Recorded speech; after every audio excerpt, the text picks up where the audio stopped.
familiar with private spaces. We can't, they're policed, they're controlled, they're not ours. And so a lot of what Occupy and a lot of other social movements have been doing is reclaiming or trying to take over public space. But then public space is actually completely just a nicer version of privatized space at this historical moment. Many of the Occupy Zuccotti, for instance, was owned by a very, very, very, very wealthy corporate. It's a corporate plaza, right? It's private, but even when it's made public, it's actually a public-private. A lot of space in New York City is actually, so folks know, in New York City, they're now having a lot of their GAs and working groups. There's all these really weird zoning laws in New York where there's all these giant atriums and all the corporate buildings in Wall Street, so all the corporations can build higher buildings or weird architectural things that are out of zoning. They've made all these deals with the city to have profound amounts of public space in Lower Manhattan indoors. So there's lots of indoor public space in Lower Manhattan that has to be open 24 hours a day so they could get zoning, you know, the rich could get, very powerful rich builders and corporations could get space. So Occupy's meeting in public spaces inside corporate buildings all over Lower Manhattan. Really intriguing. So they're surrounded by private space in a public space that's not theirs.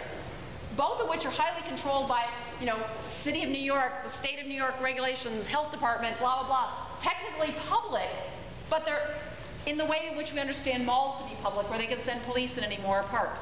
So I started really thinking, what is actually public? In Philly, we took over the plaza outside City Hall, which ostensibly is public. But we could not tell them not to have the police there. A mayor, a city council, all these other things control that space. Sanitation department, right? Public parks are not ours. There's boards that oversee parks. Okay, go on and on and on. Even public libraries, you know, they can kick out homeless people that aren't doing things right. There's certain hours. So what are those spaces in the world that are actually ours? So to me, the path toward utopia and what Occupy has really been getting at is this cry against the fact that the whole world has been stolen from us or taken from us and enclosed and privatized. I really want to point to the work of, I totally love the work of folks that are in the different traditions of autonomous Marxism, people like the folks at Midnight Notes Collective, George Capentis and Sylvia Federici, and I think I saw Peter here in the back. Okay, people who've been talking about the concept of the commons or spaces that are ours, and what's different about that. So when Occupy Philly first started, the first banner a whole bunch of us made, which I'm still really proud of, is this big banner that said, commons, not capitalism, and that it isn't really a matter of this historical moment. Utopia is really getting at the sense of a commons, which gets back to the beginning of capitalism, which is still what capitalism does, is it encloses everything, it privatizes, it takes everything away from us. Even what's public now is so completely fraught with control and hierarchy and social control. And what a notion of a commons is, which I really totally love, is a commons is a space that's ours to use, enjoy, and share together. Use, enjoy, and share, those are such beautiful words, in a way that everybody isn't losing something through the process of using, enjoying, and sharing. We're not depleting. There isn't a sense of scarcity. We have to have a space that's sustainable for everyone, so that also implies that we have to have forms of self-governance, self-determination, or self-management to keep it a commons. The classic example in capitalism is the commons in Britain and other places where people had fields in commons where you bring your sheep to graze, and if everybody overgrazed their sheep, then nobody's sheep could graze there. So people spent a lot of time, either informally or formally, figuring out ways to together share, enjoy, and use that space to have it sustain itself and maintain itself ecologically and work out conflict and have enough for everybody, and that capitalism enclosed that. But if we think about this moment, what I love about Occupy is I don't even know that ever people are aware of this. But again, we're implicitly understanding that everything has been stolen from us.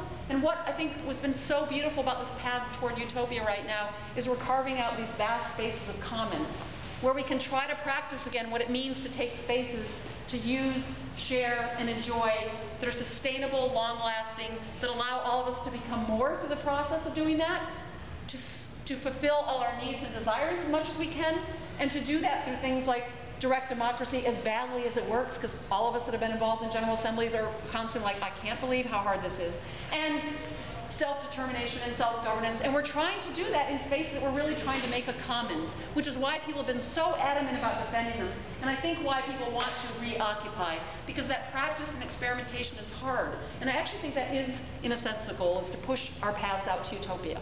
So, I'm going to kind of wrap it up by saying, what then are, instead of just thinking about those spaces of occupy as places we do that, for me it's been this really interesting process of what are all those spaces we try to do that with regularly. I mean, libraries have always been my favorite example for years and years and years, but increasingly libraries are becoming, actually, I've got a bunch of friends who are librarians who are really upset right now because they're like, libraries are going through this whole process of privatization and downscaling, and they have to have fancy cafes in the library to lure people there, and videotapes and all these other things, and increasingly libraries have fewer and fewer books and are becoming more and more commodified, privatized, highly controlled spaces. And they're actually firing a lot of librarians and doing all sorts of, so a lot of us, I know, I was living in the Bay Area for a couple, 2.5 years before this, and there's a great Save the Libraries campaign in Oakland, where's my train of thought going with this? Sorry, Cindy, losing her train of thought. At one point they talked about we want to close down all the libraries. There was a big campaign in Philly too. They wanted to shut down all the libraries. And people here and in Philly talked about, well, libraries are still there. Just because you lock the door, you can still open them and open them up, and we all know how to use libraries. But my friends who are librarians are like, but that's still keeping them as this funny way in which we're still not making them common, because we're still not understanding that there's some people who, you still want the idea that there's some people there who you can go in and talk to and be resources, and how do we sustain those and make libraries work in a way that it's not just replicating, libraries as jobs or libraries as spaces that are, so what would it look like to really make libraries common? So for me, what's interesting about the library that I've always loved about it being a common space that you can go in and take anything you want and use it and share it, enjoy it, and bring it back, and it doesn't deplete its use by using that, right? You can take as many books and stuff. But I actually think what's interesting is about how that pushes past the way we think about social relationships. So for me, the path to a utopia is not this kind of mundane, pragmatic, oh, it's about a book that I can borrow when I want to, use it, return it, there's no, there isn't a sense of like, it has to be mine, I have to keep it forever, and someone else will borrow it. But what's interesting about how that shifts how psychically we think about everything we do. Does that make sense? So David Graeber's book, which I haven't read yet, I've been hearing phenomenal things about debt. But I know David's done a lot of really beautiful writing about gift economies, as have other people, where in using the notion of a gift is it gets you to think about things differently. When you give something to someone, you're doing it because you want them to use it and enjoy it, and you might want them to share it with other people. Or you have this idea which we're sharing the world, and it reorients how we precisely think ethically about the world. So I really want to point to commons not being just simply about physical space, but come back to what I started at the beginning, was to try to think about these spaces of how we open up utopia as being process, physical space, material need, and also the space of possibilities, which also means reshaping ourselves and how we think about how we relate to each other. It isn't just enough to use, share, and enjoy things to get to utopia, but to do it in a way that points toward us becoming different people, that it just becomes common sense to do that. It isn't this thing where I have to think through, okay, I'm giving a gift, I'm trying to do it differently, and this isn't just because it's someone's birthday and I'm doing this way, but it becomes a way of thinking about a different understanding about how we relate to each other as humans and how we see each other as human beings, and that too is part of the path toward utopia. And this moment has become so profound to me, this occupied space, and it's going to end at some point. And I'm going to end with this because I can barely sleep right now, but beautifully so, because this space of possibility will stop at some point. Something will happen. I don't know what that will be. 9/11 happened with the anti-capitalist movement, and for those of us involved with it, it was so clear that the space of possibility had gone like this, and no matter what we tried to do, you can't. And this moment is so much more beautiful and expansive. We're so far closer to utopia in 6 months than I ever imagined possible. I never thought in this space, on this world, on this planet, in this particular thing we call a country, could look so different in 6 months. We're not going back to exactly like it was, but it's still pretty awful.